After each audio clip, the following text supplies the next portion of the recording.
Olá, eu sou a professora Ana Paula e vou apresentar o trabalho intitulado Estudos Culturais da Ciência e Educação de Surdos, Relações Pedagógicas, Atravessamentos e Direitos Linguísticos.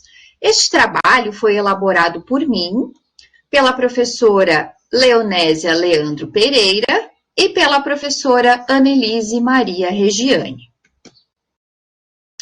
Na introdução do trabalho, então, nós iniciamos fazendo uma defesa em relação a uma sociedade inclusiva, ou seja, uma sociedade que acolhe, reconhece e valoriza todas as pessoas, que entende que a singularidade humana é o que nos constitui como seres humanos, e a partir disso valoriza a todos os indivíduos.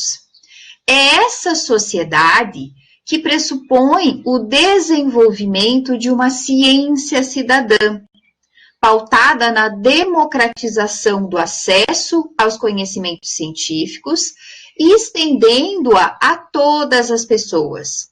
Então, nós iniciamos trazendo essas temáticas, enfocando aspectos da sociedade inclusiva, de uma educação inclusiva e situando esses aspectos também em relação à produção do conhecimento científico, no sentido de que a forma como a ciência é entendida, como a produção do conhecimento científico é realizada, né, e entendida na sociedade, é similar, né, acontece de forma paralela também em relação ao ensino de ciências nos diversos níveis educacionais. Então, defendemos esse conceito de ciência como cultura, no qual o conhecimento científico é entendido como uma produção social que rompe com a lógica do racionalismo científico e possibilita a emergência de concepções multiculturais para fazer e para ensinar a ciência. Então, entendendo que o conhecimento científico tem relação com o contexto político, econômico, social e histórico no qual ele está sendo produzido. Então, nesse sentido, o conhecimento científico não apenas responde aos problemas sociais, é isso que se objetiva, né, que ele responda aos problemas sociais, mas buscando compreendê-los de forma mais aprofundada, de forma crítica, que esses estudantes possam também compreender os contextos em que esses problemas sociais foram gerados, as implicações dessas relações entre ciências, tecnologia e sociedade, né, e formas para que encontremos coletivamente condições sociais, econômicas, né, políticas, democráticas e que entendam as especificidades, as necessidades de todas as questões que permeiam, né, a nossa vida em sociedade. Então, a partir desses aspectos preliminares, elencamos como objetivo compreender os fundamentos dos estudos culturais da ciência aliados à educação de surdos, visando desenvolver contextos educacionais acessíveis às pessoas surdas. Então, entendemos que essa perspectiva da ciência como cultura, ela pode beneficiar, ela diz respeito a essa democratização do conhecimento científico a todas as pessoas. Pessoas com diferentes características, com diferentes marcadores sociais. Mas, neste trabalho especificamente, né, o recorte será em relação às pessoas surdas, enfocando, então, essas duas grandes áreas do conhecimento, os estudos culturais da ciência e a educação de surdos. Então, como metodologia, foi utilizada uma pesquisa qualitativa, sendo utilizada uma pesquisa bibliográfica a partir de materiais, de recursos teóricos, bibliográficos da atualidade, que versam, então, sobre essas duas grandes áreas do conhecimento, os estudos culturais da ciência e educação de surdos, então buscando identificar como essas áreas têm trabalhado com a temática, que reivindicações a comunidade surda tem levantado, como isso reflete no contexto educacional, no contexto acadêmico e científico.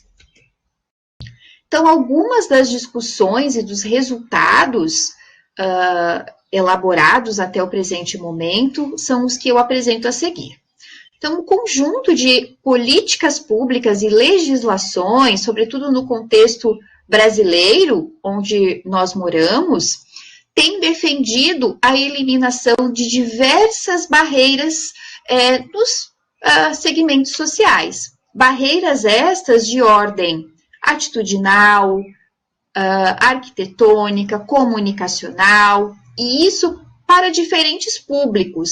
E aí, pensando no contexto em que nós atuamos, né, na educação de pessoas com deficiência, diferentes deficiências, essas barreiras obstaculizam, impedem, excluem as pessoas com deficiência do espaço escolar e do espaço social de um modo mais amplo.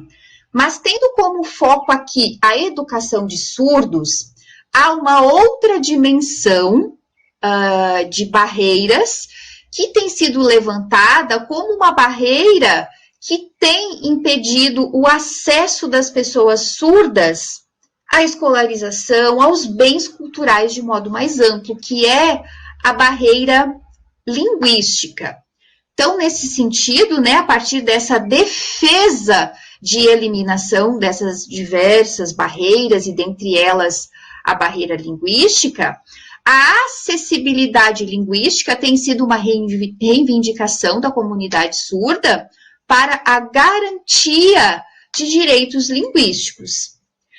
E aí é importante citar que as pessoas surdas são diversas dentre suas características e necessidades educacionais.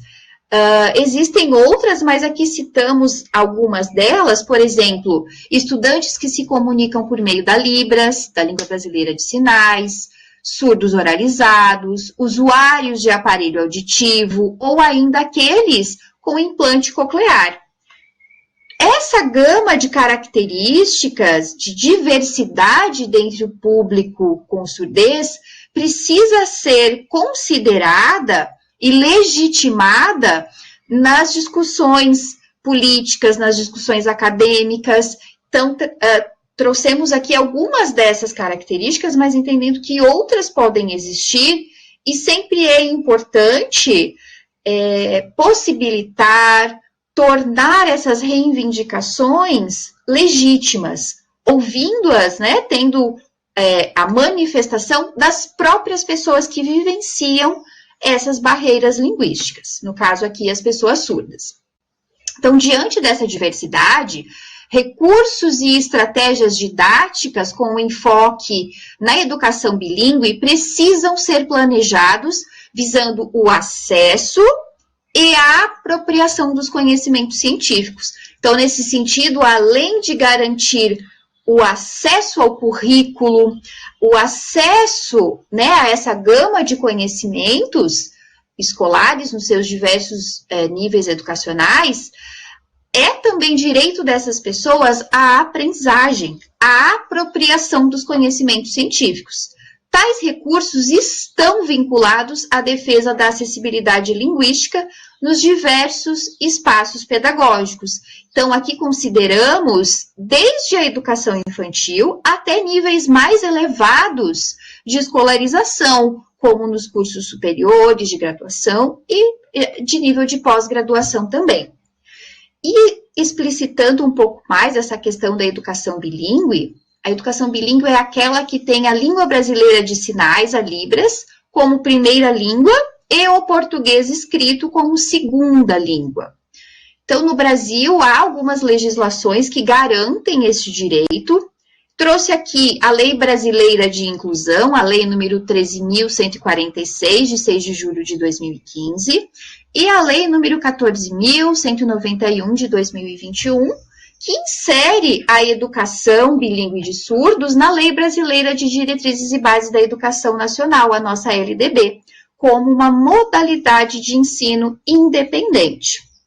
Algumas das nossas considerações finais, então, fazem alusão a esse trabalho científico como uma atividade articulada às demais produções culturais, ou seja, o trabalho científico constitui e é constituído pelo contexto político e social. Então, portanto, defendemos a acessibilidade linguística em todos os níveis educacionais e também na produção dos conhecimentos científicos, de modo que cada vez mais pessoas surdas possam ter o seu direito à educação garantido e possam vislumbrar, se inserir como pesquisadores, como cientistas, também produzindo conhecimentos. Para isso, é importante que a acessibilidade linguística esteja presente na escola e em outros espaços sociais. Finalizo aqui a minha apresentação. Muito obrigada pela atenção e até mais.